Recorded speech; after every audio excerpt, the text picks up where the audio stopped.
자, 이번 시간에는 끝처리 명령들에 대해서 해보도록 하겠습니다. 순서대로 하나씩 하자면, 자, 마이터 명령입니다. 마이터 명령은 여기 그림에 보시다시피 이렇게 프레임 멤버를 이렇게 사선으로 잘라서 서로 이렇게 딱 붙여주는 명령입니다. 자, 마이터 명령을 클릭합니다. 자, 마이터 명령을 클릭하시면은, 자, 이 두 개의 프레임 멤버죠? 두 개의 프레임 멤버를 선택하시고 나서 확인 버튼을 누르면은 간단하게 이렇게 마이터가 작성이 됩니다. 자, 그런데 마이터가 작성이 되게 되면은, 자, 이런 경우도 있어요. 마이터로 작성된 건 좋은데, 여기 용접 틈이 좀 있어야 될 때도 있는데, 이럴 때는 이제 여기가 조금 살짝 벌어져야 되겠죠? 그래서, 자, 컨트롤 Z를 눌러서 마이터를 다시 한번 해봅시다. 마이터 명령을 클릭하시면은 다음과 같이, 자, 여기에 마이터 절단 범위가 있게 되는데, 여기서 두 가지 경우가 있습니다. 양쪽 면에서 마이터 절단과 그 다음 한쪽 면에서 마이터 절단이 있는데요. 자, 양쪽 면에서라면 이겁니다. 용접 틈을 좀 심하게 10mm를 줘보도록 합시다. 그 상태로 자, 평면도에서 이 두 개의 프레임 멤버를 선택해서 적용을 해버리면은 자, 이렇게 양쪽으로 10mm를 반씩 나눠 가지고 이렇게 양쪽으로 마이터가 되게 됩니다. 자, 이럴 때는 만약에 한쪽으로만 이제 벌어지게 하고 싶다 그러시면은 타입을 한쪽 면에서 마이터 절단을 누르신 다음에 자, 여기 보시면 아이콘을 보시면 노란 거는 그대로 있지만 파란 게 뒤로 밀려 있는 걸 볼 수 있죠. 그리고 여기 있는 노란색과 파란색은 여기하고 링크가 됩니다. 그래서 뒤로 물러나게 하고 싶은 프레임 멤버를 파란색이 됐을 때 선택하고 그 다음에 그대로 있을 프레임 멤버를 선택한 다음에 자, 여기서 자, 10mm라고 이렇게 주신 다음에 확인 버튼 누르시면은 자, 다음과 같이 마이터가 여기는 그대로 있고 이쪽만 뒤로 10mm 뒤로 물러난 마이터가 작성이 되게 됩니다. 자, 컨트롤 Z를 눌러서 다시 한번 마이터를 보자면, 자, 앞으로도 모든 이제 끝처리 명령 중에 보시면은, 자, 이런 식으로 이런 옵션들이 몇 개 붙어 있을 겁니다. 용접 틈을 주기 위해서죠. 자, 여기서 보시면은, 이 기존 끝처리 삭제라는 게 있는데, 예를 들어 여기에다가 다른 마이터를 한 다음에, 마이터를 예를 들어 또 다시 실행하게 되면은, 마이터끼리 끝처리 피처가 하나의 프레임에서 두 개 이상 되면 중복되면은, 에러가 나는 경우가 있거든요. 그럴 때는 기존 끝처리 삭제를 눌러버리면은 기존에 있었던 끝처리 명령은 제거되고 현재 있는 걸로 덮어 씌우기가 되게 됩니다. 자, 일단 여기서는 뭐 용접 틈 없게 하고요. 그 다음에 양쪽 면에서 마이터 절단한 다음에 두 개의 프레임을 잡아서 적용 버튼을 누른 다음에 마이터를 작성을 하도록 합시다. 자, 마찬가지로 나머지 것들도 전부 다 마찬가지입니다.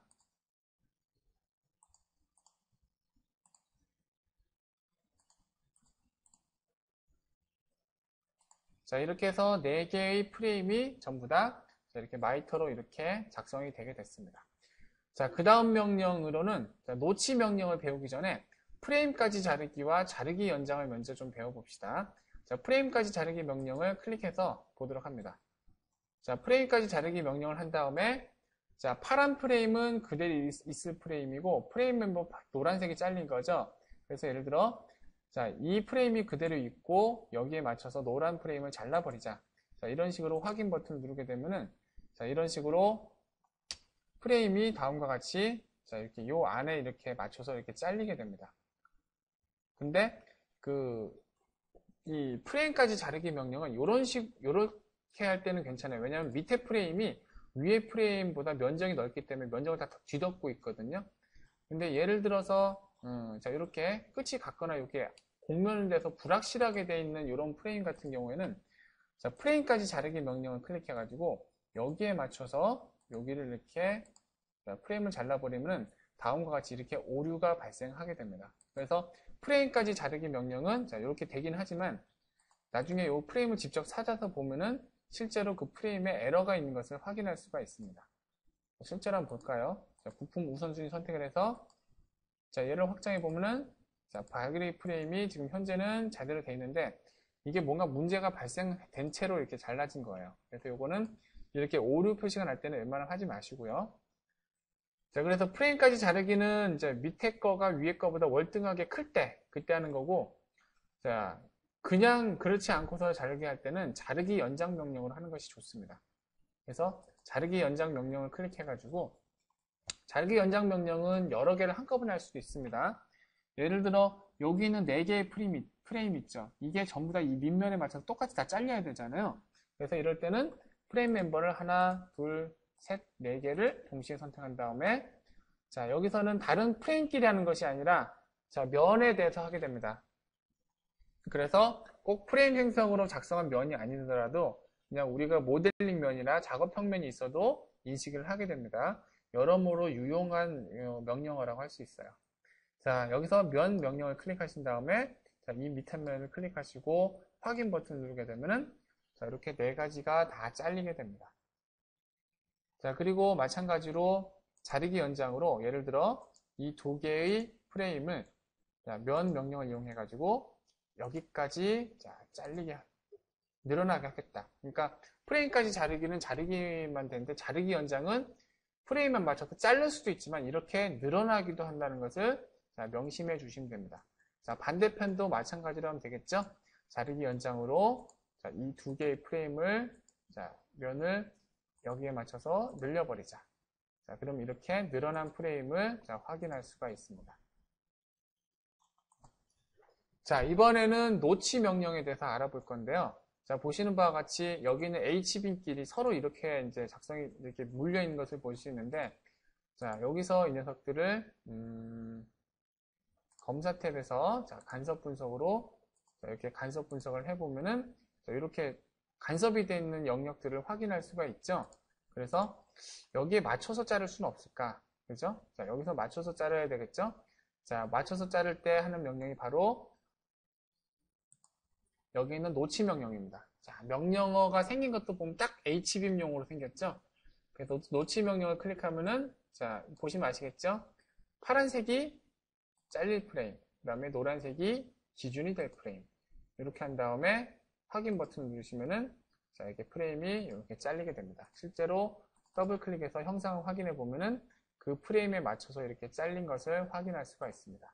실제로 이렇게 이제 모델링에서 이 형상을 맞춰 자르려면 형상 투영하고 굉장히 복잡한데 이러한 프레임 생성기의 명령을 이용해서 자르면은 굉장히 간단하게 자를 수가 있습니다. 자, 그래서 마찬가지로 자, 노치 명령으로 다른 것들도 잘라 보도록 합시다. 적용해서 자르고요. 자, 그 다음에 반대편도 얘가 잘릴 놈, 요게 그냥 있을 놈 적용해서 잘라주고 그 다음에 얘도가 잘릴 놈, 얘가 그냥 있을 놈 해서 확인 버튼 눌러서 자, 이렇게 잘라줍니다. 자, 그 다음에 마지막으로는 자, 자르기 연장. 아까 안 한 게 있었죠? 이거 하나, 둘, 요건 아니고 세 개를 자, 요 면에 맞게 줄여버리자. 자, 이렇게 하면은 자, 이렇게 끝처리가 이렇게 잘리게 됩니다. 이렇게.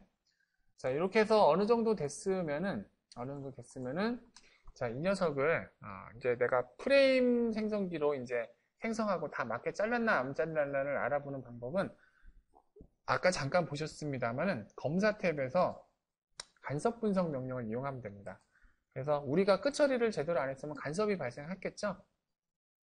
그래서 간섭 분석 명령을 이용한 다음에 프레임 요소를 선택하고 확인 버튼만 누르면은 자, 제대로 됐으면 간섭이 탐지되지 않음이라고 이렇게 뜨게 됩니다. 자, 됐고요. 자, 마지막으로 자, 프레임의 끝처리에서 배울 게 바로 느리기 줄이기 명령입니다. 느리기 줄이기 명령은 우리가 자, 여기 도면에서 보시다시피 여기서부터 50mm 살짝 늘어났죠? 그러면은 우리가 그러면 여기 있는 거 어떻게 되냐? 여기 있는 요소들을 좀 변경을 좀 해줘야 돼요. 원래대로, 도면대로. 그리고 지금 현재 요 4개의 프레임이, 여기 있는 4개의 프레임이 이 밑에 깔린 HBM에 대해서 자, 이렇게 끝처리가 들어갔으니까 끝처리도 좀 삭제를 해줘야겠습니다. 자, 그래서 어떻게 하냐면은 프레임을 확장하신 다음에 끝처리 제거 명령을 클릭하시면 됩니다. 그래서 선택을 조심하셔야 될 게 우리가 이 끝처리를 위쪽에도 끝처리가 들어갔고 아래쪽에도 끝처리가 됐죠. 위쪽을 선택하면 위쪽에 잘려버리고 밑에 걸 선택하면 밑쪽에 있는 게 잘리게 됩니다. 그래서 여기서는 조심스럽게 밑에 있는 걸 선택해서 적용 버튼을 누르면 되겠죠.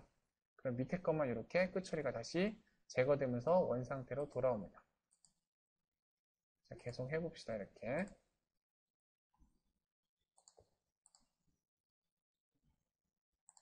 자, 그 다음에 변경 명령을 이용해 가지고 자, 다시 한번 KS에 자, 그 다음에 일반 구조형 탄소강 사각 파이프를 하시고 다중 선택을 누르신 다음에 이 4개의 프레임을 선택하셔가지고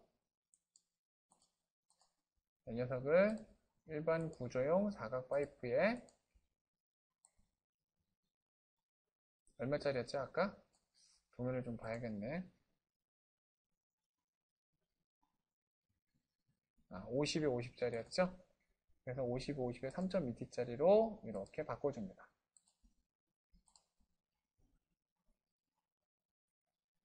자, 그럼 다음과 같이 자, 이렇게 프레임들이 자, 이렇게 발생되죠.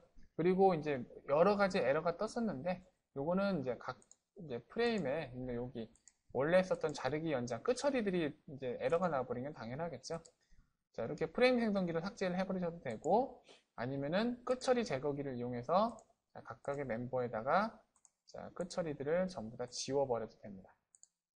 혹은 검색기에서 직접 찾아내셔가지고 검색기 끝에 붙어있는 끝처리들을 전부 다 삭제해버리면 되겠죠. 여기 또 2개 남았네요. 여기는 남아있을까요? 안 남아있네요. 자, 그러면은 이제 여기서 이제 우리가 해야 될 일은 자, 아까 배웠었던 자르기 연장 명령을 이용해가지고 안쪽으로 들어게 이렇게 줄여줍니다. 자, 여기도 마찬가지.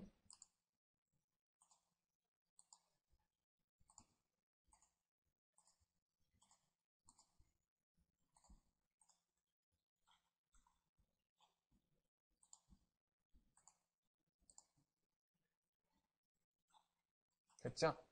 그런 다음에 어떻게 하냐? 도면을 보시면 아시겠지만 여기서부터 여기까지 50mm 늘어난 것을 알 수 있습니다.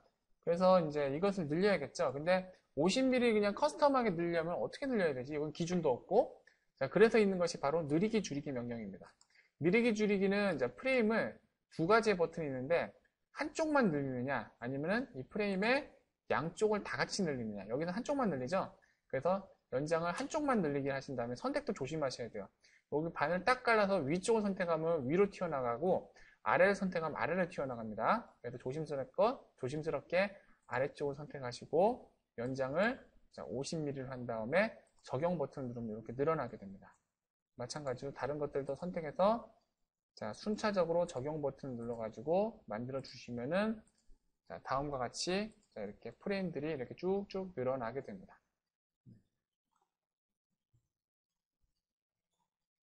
자, 그 다음에 마지막으로 우리가 할 명령은 뭐냐면은 여기는 재사용과 재사용 변경 명령인데 요거는 잠깐 요거까지만 마무리하고요. 자, 요 4개를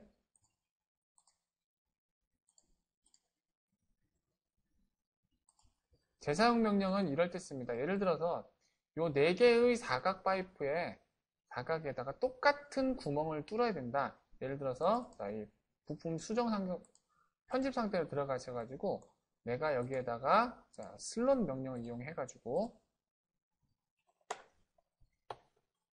자, 이렇게 돌출 명령을 자, 실행하신 다음에 자, 이것을 이렇게 뚫었어요.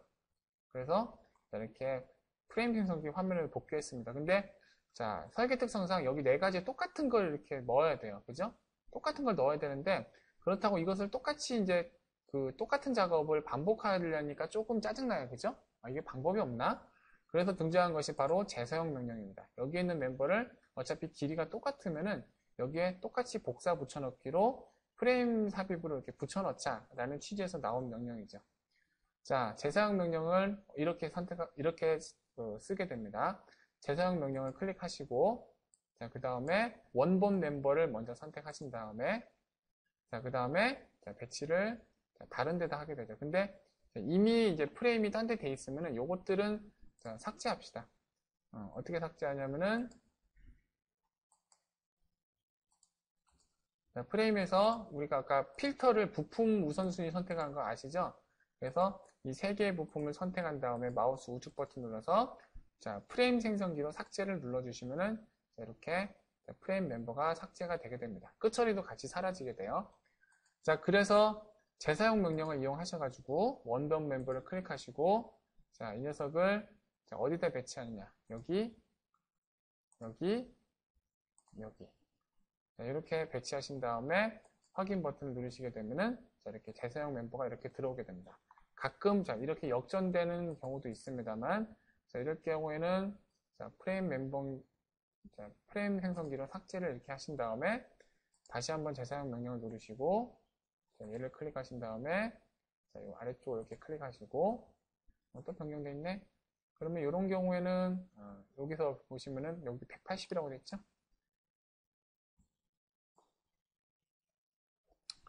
요 180 하면 여기만 뺑글 돌아가니까 배치가 지금 현재 이걸로 되어 있잖아요. 요거를 점 사이의 멤버 삽입으로 바꿔봅시다. 그래서 끝점에서 이 끝점까지.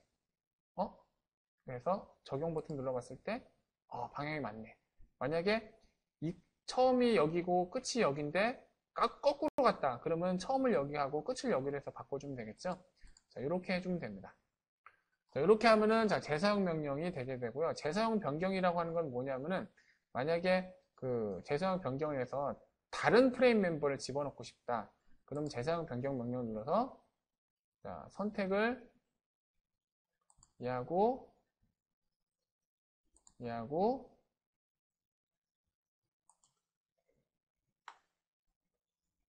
여기 다중 선택을 이거를 이제 재사용 변경은 뭐냐면 이제 다중 선택을 있잖아요. 이렇게 요걸 하거나 하나를 하게 되면은 예를 들어 아까 우리가 거꾸로 했었잖아요. 그러면은 여기서 이거 거꾸로 됐다. 좀 뒤집어 달라. 뒤집어 주면은 이렇게 뒤집어 줄 수도 있고요. 그 다음에 얘를 선택해서 이제 재사용으로 집어넣은 녀석을 예를 들어서 여기서 이제 뭐 방향을 이렇게 바꿔준다든지, 그죠? 아니면 회전 관계를 바꿔준다든지 이런 식으로 재사용으로 집어넣은 것을 변경할 수가 있습니다. 자, 그러면 재사용으로 집어넣은 것들은 그러면 변경 명령을 못 쓰나? 클릭해서 한번 클릭해 보면은 재사용 명령으로 배치된 녀석은 체크가 안 되는 것을 확인할 수 있습니다. 그러니까 여기 있는 재사용 변경 명령은 프레임 삽입의 변경은 일반 프레임 삽입으로 집어넣은 걸 변경할 때 쓰는 거고, 그 다음에 재사용 변경 명령은 재사용으로 집어넣은 것을 변경할 때 쓰는 명령이라고 볼 수가 있습니다. 자, 그러면 이상으로 해가지고 프레임 생성기의 기초 예제에 대해서 해봤고요. 자, 다음 시간에는 프레임 생성기의 실전 예제에 대해서 우리가 좀 해보도록 합시다. 감사합니다.